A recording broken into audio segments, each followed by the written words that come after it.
नमस्कार दोस्तों, आप इस समय सत्यवचन कार्यक्रम देख रहे हैं और मुझे खुशी है कि आज आप इस कार्यक्रम को देखने के लिए उपस्थित हैं। आप इस कार्यक्रम में अनायास ही नहीं हैं, बल्कि परमेश्वर की योजना के अनुसार है कि आप उसकी बातों को जानें। परमेश्वर ने आपको और मुझको जीवन दिया है और ये जीवन बहुत अनमोल है। हमें जीवन जीने का सिर्फ एक बार अवसर मिलता है और इसलिए हमें इसे उसकी सुंदरता में जीना चाहिए। सत्यवचन कार्यक्रम हम सब के लिए परमेश्वर की योजना को उजागर करने के लिए है। इस जगत का सृष्टिकर्ता परमेश्वर यशायाह नबी की पुस्तक 43 अध्याय के 10 पद में कहता है, तुम मेरे साक्षी अर्थात मेरे गवाह हो और मेरे सेवक हो, जिन्हें मैंने इसलिए चुना है कि समझकर मेरी प्रतीति करो और यह जान लो कि मैं वही हूँ। मुझसे पहले कोई ईश्वर ना हुआ और न मेरे बाद कोई होगा। इस सच्चे और जीवित परमेश्वर को हम जितना अधिक जानेंगे, हम उसका उतना ही अधिक आदर करेंगे। दोस्तों, परमेश्वर उन सबको आशीष देता और सफल बनाता है जो उसकी आज्ञा या वचन का पालन करते हैं। इस संबंध में हम निरंतर परमेश्वर के वचन से सचेत किए जा रहे हैं। बाइबल में प्रकाशित नियम आज भी लागू होते हैं, इसलिए हम सत्यवचन के माध्यम से इन्हें सीख रहे हैं ताकि परमेश्वर के वचन का ज्ञान हमें उसके नजदीक आने में सहायता करे।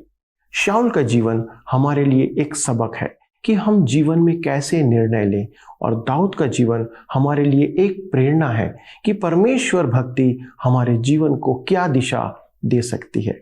आइए इस बात को आज के अध्ययन के द्वारा भी जानें ताकि हम हमेशा जीवन में उत्तम निर्णय ले सकें। प्रिय मित्रों, पिछले अध्ययन में हमने देखा कि दाऊद एक रूपवान युवक था, परंतु परमेश्वर ने इस कारण से उसे नहीं चुना था। परमेश्वर उसका मन जानता था, वह परमेश्वर की पसंद था।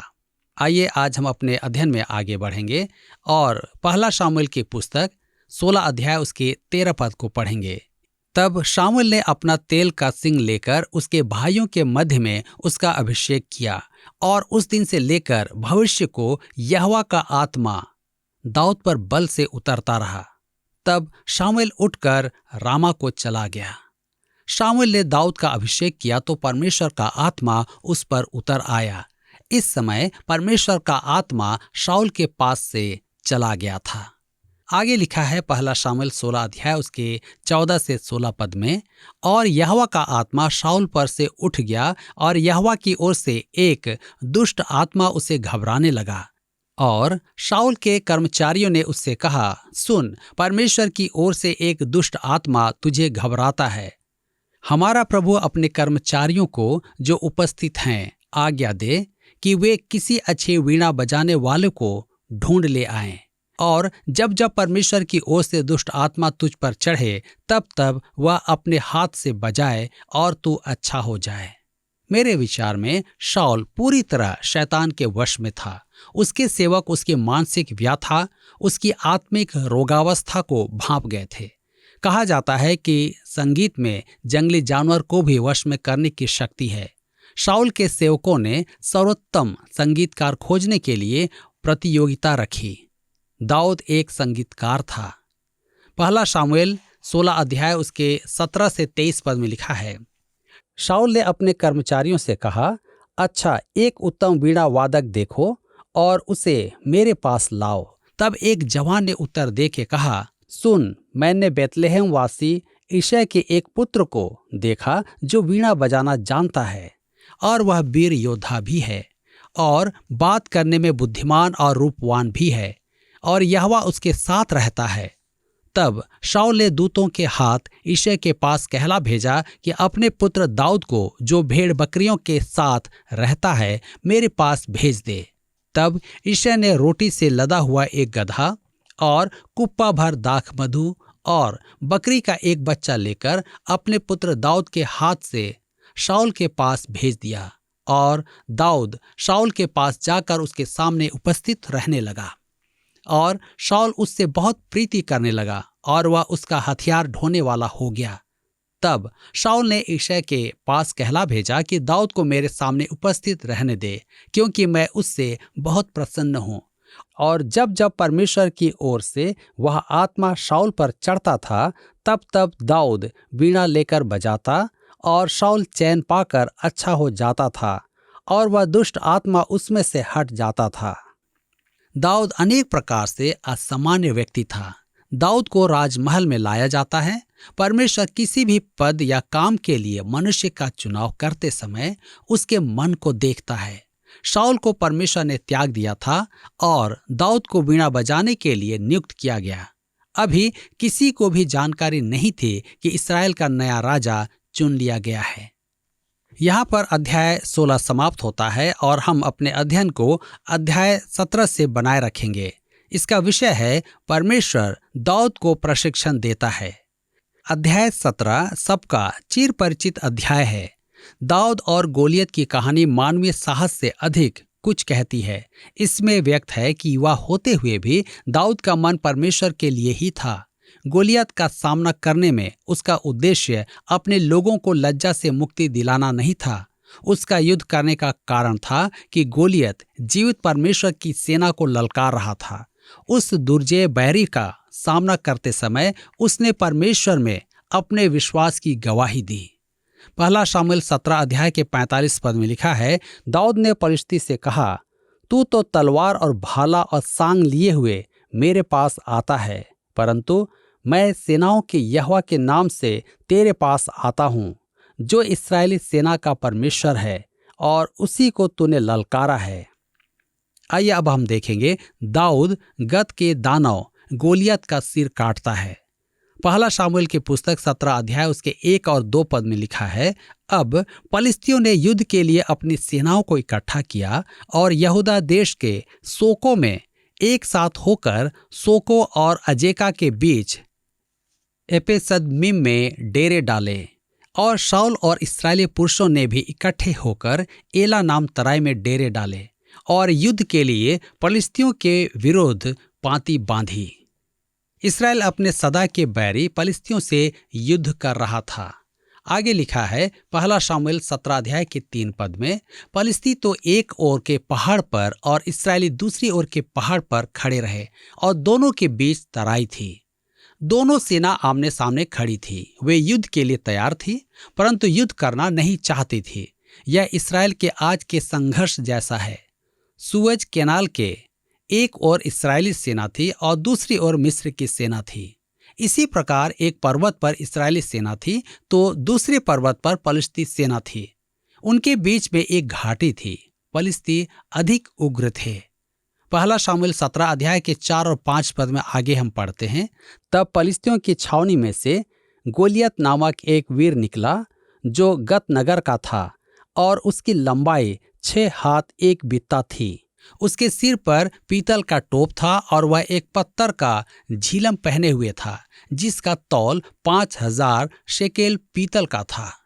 एक हाथ 8 इंच का होता है और बित्ता 9 इंच का। इस नाप के अनुसार वह 9 फुट 9 इंच लंबा था। सैनिक गोलियत और एक इस्राएली के हाथ में युद्ध का परिणाम छोड़ चुके थे। पहला शामुएल 17 अध्याय के 7 और 8 पद में लिखा है, उसके भाले की छड़ जुलाहे की डोंगी के समान थी और उस भाले का फल 600 शेकेल लोहे का था और बड़ी ढाल लिए हुए एक जन उसके आगे आगे चलता था। वह खड़ा होकर इस्राएली पांतियों को ललकार के बोला, तुमने यहाँ आकर लड़ाई के लिए क्यों पांति बांधी है? क्या मैं पलिश्ती नहीं हूँ और तुम शाऊल के अधीन नहीं हो? अपने में से एक पुरुष चुनो कि वह मेरे पास उतर आए। गोलियत प्रतिदिन इस्राएल को चुनौती देता था कि उससे लड़ने के लिए एक व्यक्ति भेजा जाए। 40 दिन तक कोई सामने नहीं आया। दाऊद अपने भाइयों के लिए खाना लेकर आया था क्योंकि वे भी सेना में थे। दाऊद को आश्चर्य हुआ कि उसकी चुनौती स्वीकार करने के लिए कोई भी तैयार नहीं था। उसके भाइयों ने उसे घर भेजने का प्रयास किया, परंतु वह नहीं गया। जब शाऊल ने सुना कि दाऊद उसका सामना करने को तैयार है, तब उसने दाऊद को अपना झिलम और टोप पहनाया। दाऊद अभी बालक ही था। उसने कहा, मैं इसे पहनकर लड़ नहीं पाऊंगा क्योंकि मैंने इसका अभ्यास नहीं किया है। मैं केवल अपने साधन की सहायता से लड़ूंगा। इसमें हमारे लिए कैसी उत्तम शिक्षा है। हम जो नहीं है वह न बने, या वह काम करने का प्रयास न करे जिसकी हमारी बुलाहट नहीं है। यदि परमेश्वर ने आपको गोफन चलाने के लिए बुलाया है तो तलवार चलाने का प्रयास न करें। मेरे मित्रों, यदि परमेश्वर ने आपको प्रवचन सुनाने को बुलाया है तो प्रवचन सुनाएं। परमेश्वर ने आपको जो काम करने के लिए बुलाया है वही काम करें।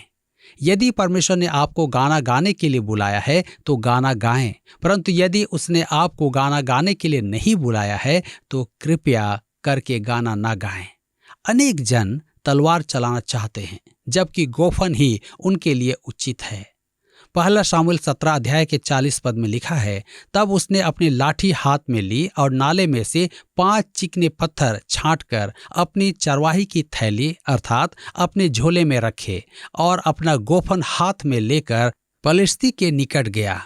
कुछ लोगों का कहना है कि दाऊद ने 5 पत्थर इसलिए चुने थे कि यदि वह चूक गया तो दूसरा, फिर तीसरा, फिर चौथा और फिर 5वां पत्थर काम में लेगा। तो उसने 5 ही पत्थर क्यों चुने? इसका उत्तर दूसरा शामुएल 21 अध्याय के 22 पद में है। ये 4 गत में उस रपाई से उत्पन्न हुए थे और वे दाऊद और उसके जनों के हाथों मार डाले गए। गोलियत के 4 पुत्र थे और दाऊद जानता था कि पिता के मरते ही वे बाहर आएंगे। यही कारण था कि दाऊद ने 5 पत्थर चुने थे। पहला शामुएल की पुस्तक 17 अध्याय उसके 45 से 47 पद में अब हम पढ़ते हैं, दाऊद ने पलिश्ती से कहा, तू तो तलवार और भाला और सांग लिए हुए मेरे पास आता है, परंतु मैं सेनाओं के यहोवा के नाम से तेरे पास आता हूँ, जो इस्राएली सेना का परमेश्वर है, और उसी को तूने ललकारा है। आज के दिन यहोवा तुझको मेरे हाथ में कर देगा और मैं तुझको मारूंगा और तेरा सिर तेरे धड़ से अलग करूंगा। और मैं आज के दिन पलिश्ती सेना के शव आकाश के पक्षियों और पृथ्वी के जीव जंतुओं को दे दूंगा। तब समस्त पृथ्वी के लोग जान लेंगे कि इस्राएल में एक परमेश्वर है, और यह समस्त मंडली जान लेगी कि यहोवा तलवार या भाले के द्वारा जयवंत नहीं करता, इसलिए कि संग्राम तो यहोवा का है और वही तुम्हें हमारे हाथ में कर देगा। आगे की घटना तो आपको पता ही है। परमेश्वर ने दाऊद को विजयी बनाया। उसने गोलियत को मार गिराया। युद्ध परमेश्वर का था और वह दानव दाऊद के हाथों में किया गया। इस अध्याय में अनेक महान शिक्षाएं विहित हैं। उदाहरण के लिए दानव संसार का प्रतीक है, शाऊल मेरे विचार में शैतान है, और दाऊद प्रभु यीशु मसीह में एक विश्वासी का प्रतीक है। हम यूहन्ना रचित सुसमाचार 2 अध्याय उसके 15 पद में हम देखते हैं, हमें चेतावनी दी गई है, तुम न तो संसार से और न संसार में के वस्तुओं से प्रेम रखो। यदि कोई संसार से प्रेम रखता है तो उसमें पिता का प्रेम नहीं है। हम संसार में हैं परंतु संसार के नहीं हैं। दाऊद और शिमशोन में कैसा अंतर था। शिमशोन पलिश्तियों से मित्रता निभाता था, उसने उनमें विवाह भी किया। दाऊद ने गोलियत को बैरी समझा। संसार, शिक्षा और मनोरंजन विश्वासियों का बैरी है। रोचक बात तो यह है कि दाऊद के विश्वास ने उसे इस योग्य बनाया कि वह सामने जाकर उस दानव से मुकाबला करे और उसे हराए। पहला यूहन्ना के पत्री 5 अध्याय के 4 पद में लिखा है, जो कुछ परमेश्वर से उत्पन्न हुआ है वह संसार पर जय प्राप्त करता है, और वह विजय जिससे संसार पर जय प्राप्त होती है हमारा विश्वास है। यही सबक यहोशू ने यरीहो में सीखा था। उसने सीखा कि युद्ध परमेश्वर का है। दाऊद ने भी सीखा कि युद्ध करने के लिए सांसारिक शस्त्र काम में नहीं लिए जा सकते हैं। उसे अपने ही शस्त्र काम में लेने थे, अपनी विधि काम में लेनी थी, जिसमें परमेश्वर ने उसे प्रशिक्षण दिया था। आज विश्वासियों को यह मानना होगा कि वे विश्वास और परमेश्वर पर भरोसा रखने के द्वारा ही संसार पर जय पा सकते हैं। दाऊद ने गोलियत जैसे 9 फुट 9 इंच के दानव का सामना किया, और परमेश्वर ने पलिश्तियों को दाऊद के हाथों पराजित किया। अब हम अपने अध्ययन को अध्याय 18 से बनाए रखेंगे, जिसमें हम देखेंगे योनातान और दाऊद की वाचा। पहला शामुएल 18 अध्याय के 1 पद में लिखा है, जब वह शाऊल से बातें कर चुका तब योनातान का मन दाऊद पर ऐसा लग गया कि योनातान उसे अपने प्राण के समान प्यार करने लगा। दाऊद शाऊल से बातें कर रहा था। शाऊल ने युद्ध के पश्चात दाऊद को बुलाया क्योंकि वह उसे उसकी वीरता के लिए सम्मान प्रदान करना चाहता था। मेरे विचार में भावी घटनाओं के प्रकाश में ऐसा प्रतीत होता है कि शाऊल को दुख हुआ कि उसने दाऊद को अधिक प्रतिष्ठित कर दिया था। शाऊल का पुत्र योनातान उनकी बातें सुन रहा था। योनातान का मन दाऊद पर ऐसा लग गया कि योनातान उसे अपने प्राण के समान प्रेम करने लगा। इन दोनों की मित्रता सराहनीय थी। हम स्त्री और पुरुष के प्रेम के बारे में सुनते हैं, परंतु दो पुरुषों के परस्पर प्रेम से उत्तम एवं शालीन कोई प्रेम नहीं। उन्होंने एक दूसरे के दर्पण में स्वयं को देखा और परस्पर आकर्षित हुए। दो पुरुष सच्चे मित्र हो सकते हैं। वे खेल और मनोरंजन का एक साथ आनंद ले सकते हैं। वे एक साथ काम कर सकते हैं और एक साथ सामाजिक जीवन बिता सकते हैं, जैसा हम देख चुके हैं। योनातान एक असामान्य व्यक्ति था। वह दाऊद की वीरता और परमेश्वर भक्ति के कारण उससे प्रेम करने लगा था।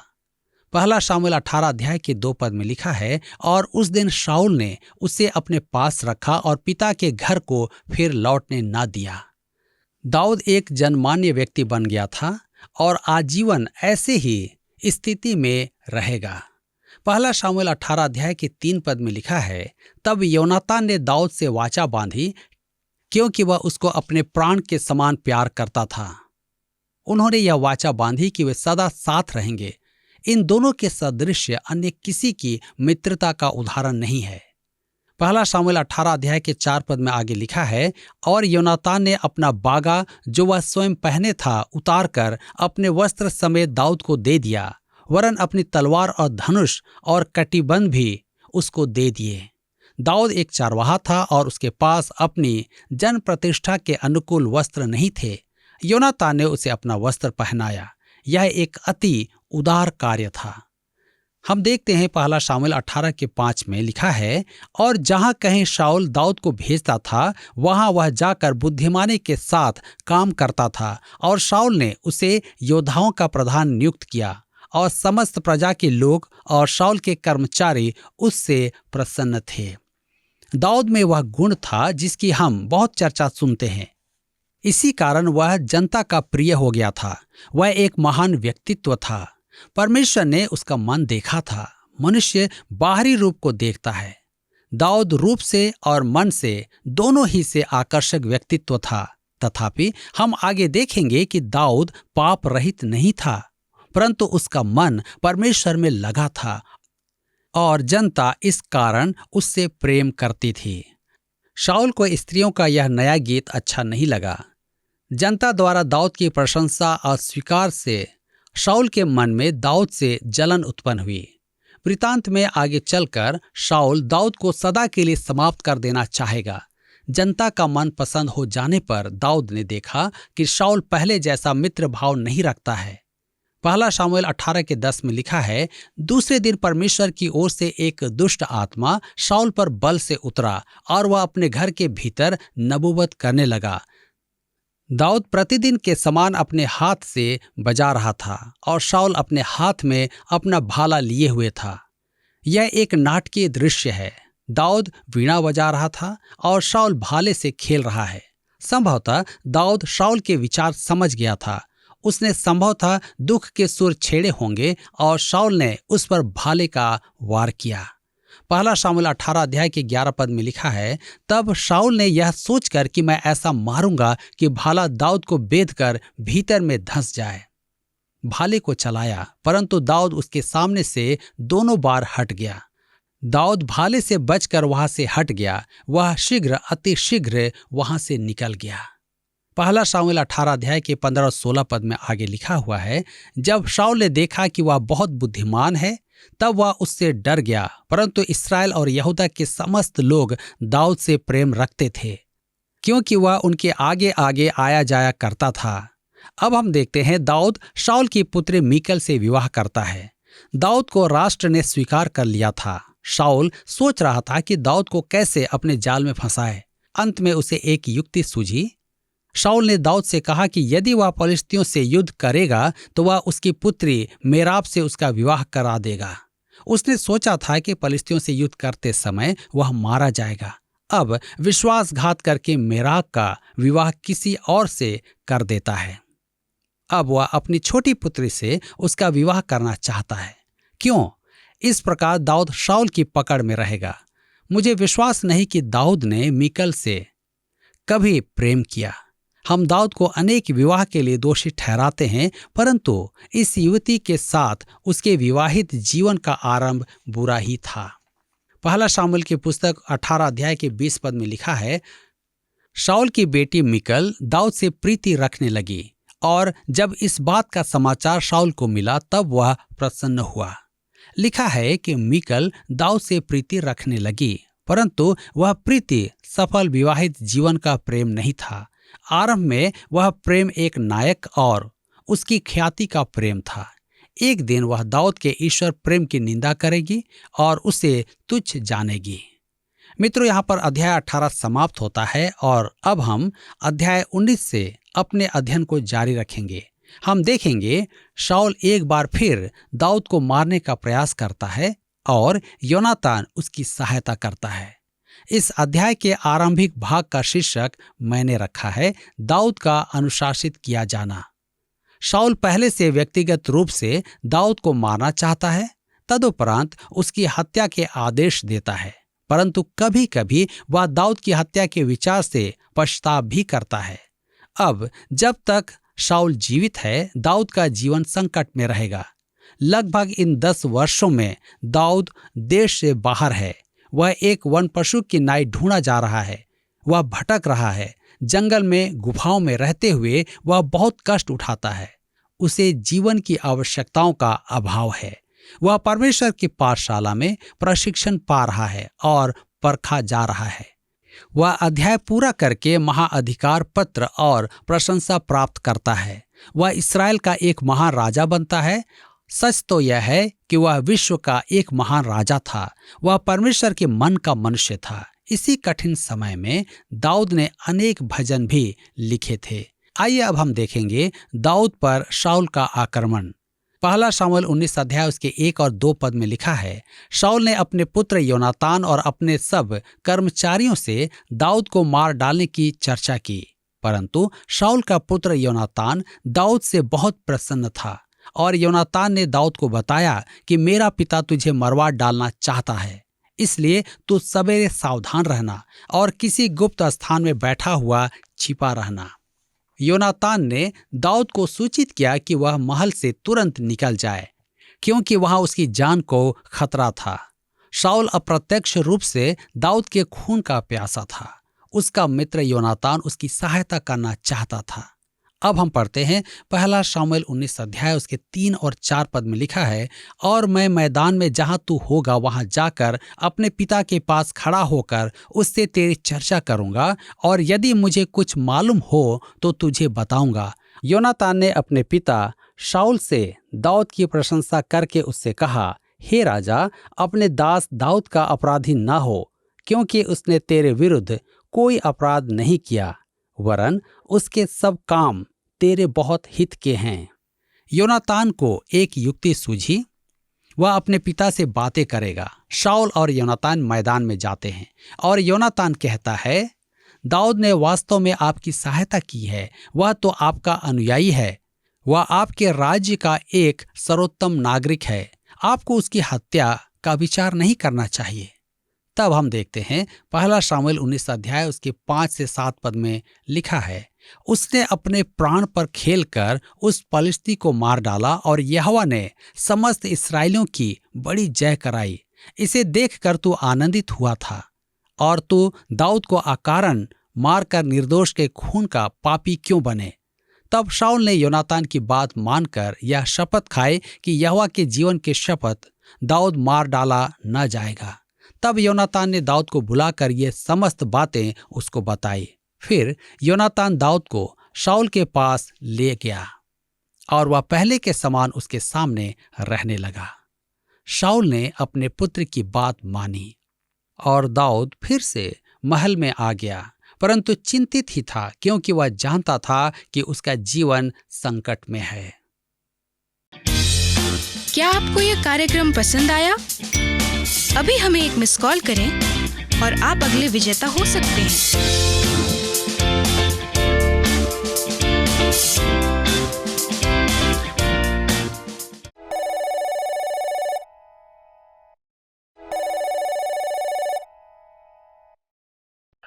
प्रिय मित्रों, परमेश्वर ने हमें बुद्धि दिया है कि जीवन का उत्तम निर्णय उसकी सहायता से लिया करें। परमेश्वर हमारी परिस्थितियों के द्वारा हमें सचेत करता है कि हम उसके मार्ग पर आगे बढ़ें। परमेश्वर ने ऐसे बहुत से अवसर हम में से हर एक को समान रूप से दिया है, लेकिन कुछ अवसर किसी किसी को विशेष रूप से देता है तथा कुछ अवसर परमेश्वर के प्रति हमारे विश्वास योग्य चाल चलन के द्वारा हमें प्राप्त होते हैं। दाऊद इसलिए परमेश्वर की इच्छा अनुसार नहीं चलता था कि उसे राजा बनना था। यह पूर्व से परमेश्वर की इच्छा थी कि वह उसकी प्रजा की अगुवाई करे। शाऊल लोगों की पसंद था, लेकिन दाऊद परमेश्वर की पसंद था, क्योंकि वह परमेश्वर के मन के अनुसार चलता था तथा वह एक चरवाहा होते हुए और भाइयों में सबसे छोटा होते हुए भी इस्राएल राष्ट्र का राजा बनता है। परमेश्वर के मन के अनुसार चलने के लिए हमें एक विशेष समय की जरूरत नहीं है, परंतु जीवन में जो कुछ करते हैं उसे परमेश्वर की महिमा और उसे ही ऊंचा उठाने के लिए ही करते रहें। परमेश्वर हमारे जीवन में सिर्फ इतना ही चाहते हैं। दाऊद अपनी चरवाही के कार्य को नहीं छोड़ता है, परंतु हर दिन उस कार्य को करता रहा, लेकिन वह सब बातों में परमेश्वर को प्राथमिकता देता रहा। और अब आप पाते हैं कि परमेश्वर ने उसे कल्पना के बाहर आशीष दिया और अपनी महिमा के लिए उपयोग किया। दोस्तों, जब परमेश्वर ने उसे चुना है तो वह सब खतरों से उसकी रक्षा भी करेगा। यदि हम सब आशीष पाना चाहते हैं और परमेश्वर की सुरक्षा चाहते हैं तो हमें दाऊद से प्रेरणा लेना होगा। आइए हम प्रार्थना करें कि इस अध्ययन माला के द्वारा परमेश्वर हमें नए दृष्टिकोण से भर दे। आइए हम प्रार्थना करें। हमारे स्वर्गीय पिता परमेश्वर, हम धन्यवाद देते हैं प्रभु दाऊद के जीवन के लिए, जो हमें इस बात के लिए प्रेरणा देता है कि हम किसी भी कार्य को क्यों ना करते रहें, परंतु हम सब बात में आपको प्राथमिकता दें। पिता, हम जब अपने जीवन को देखते हैं तो हम पाते हैं पिता, कई मामलों में, प्राय सभी मामलों में प्रभु हम आपको प्राथमिकता नहीं देते हैं। हम अपने से ज़्यादा किसी और बात को प्रेम करने लगते हैं, हम आपसे ज़्यादा किसी और बात को प्रेम करने लगते हैं। परंतु पिता, हम आज आपके सन्मुख आते हैं। हमने इस बात को जान लिया है कि हम प्रभु आपसे पहले दूसरी बातों को तवज्जो देते हैं। इसलिए हम विनती करते हैं पिता कि आप हमारी सहायता करें कि हमारे जीवन का प्राथमिक लक्ष्य, हमारे जीवन का प्रथम उद्देश्य केवल आप रहें। सारा कुछ हम जो कुछ करें आपकी महिमा के लिए करें, और इस बात के लिए नहीं कि हम उसके द्वारा से बहुत से प्रतिफल प्राप्त करें, परंतु ये हमारे हृदय की इच्छा हो कि हमारा जीवन सिर्फ और सिर्फ आपको महिमा देते रहे।